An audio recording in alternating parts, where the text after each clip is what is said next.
There was a $50,000 capital gain that could have been realized with 0% tax liability, but it was missed. Why?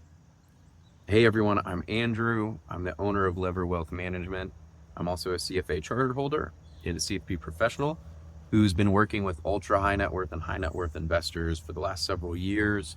And I take those learnings from the thousands of reps that I've had and I give them to you so that you can apply them to your own life. And today I want to talk about what your financial advisor probably doesn't want you to know.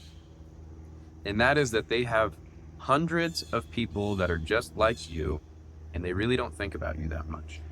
And it's a problem. So there was a person that I saw and I was looking at their statements and I'm looking at their tax liability and their tax return. I'm not a practicing CPA, but just to get an understanding of the full landscape of their situation. And I notice there's significant concentration in a stock, but it hadn't been sold because there's a tax liability.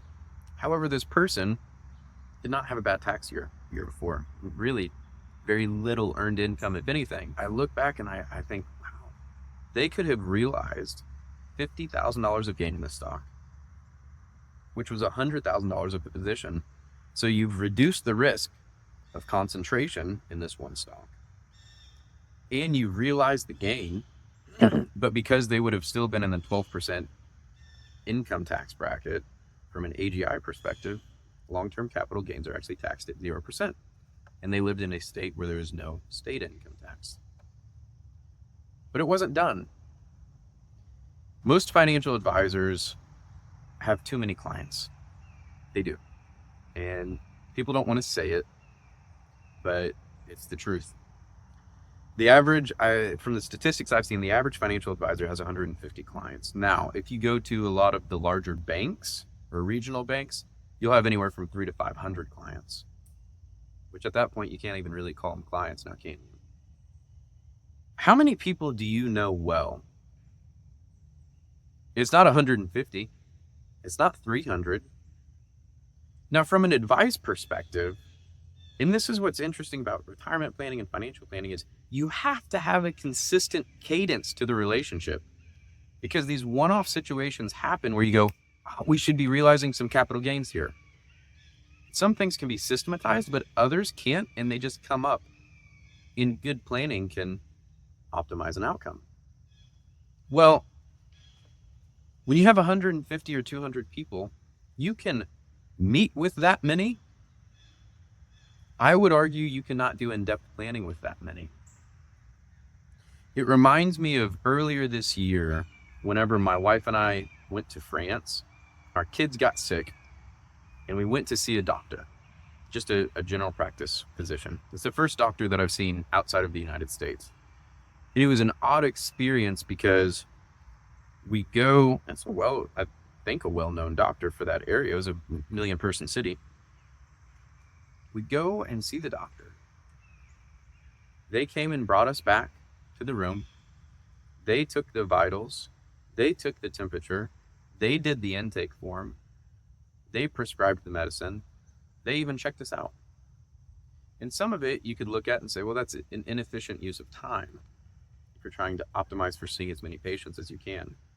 However, I've had a lot of doctor clients in the US, and a consistent theme with them is it's so focused on seeing as many patients as you can. I feel like I can't even actually talk to my patients anymore. I feel like I don't even know their situation. So it's just, you know what, get them in and get them out and do the best I can in the time I have. The incentive structure is not aligned with the best outcome for the client. And it's the same here. When the incentive structure for financial advisory firms is to gather more assets, what is the financial advisor going to do? They're going to try to gather continually more assets. Whereas if you're optimizing for client outcomes, there has to be a cap. There has to be a cap on the amount of people a financial advisor can see. And it's not get the first 150 people you can see and then cut the third that you don't want to meet with anymore and give them to a junior advisor. In my opinion, that's just as bad. And this is why Lever Wealth Management exists, or at least one of the big reasons that we exist. And this is going to be part one of a multi-part series where I explain why. There are only so many spots on the bus, and for a distinct reason. If we are to do good planning together as thought partners, I cannot have 200 clients. I can't do it. And so soon it's going to be getting to the point where I have to tell people no from taking on new clients. But that's a feature, not a bug. It's a feature, not a bug. I want every single person that I meet with to know, not only do I have their best intent at heart, I am dedicating time to their outcomes. And it may not be optimized to see as many clients as possible. That's okay. That's not what I'm convicted of. I would rather get the outcome right and let everything else take care of itself than for me to see and meet with as many people as I can. So, until next time, thanks everyone.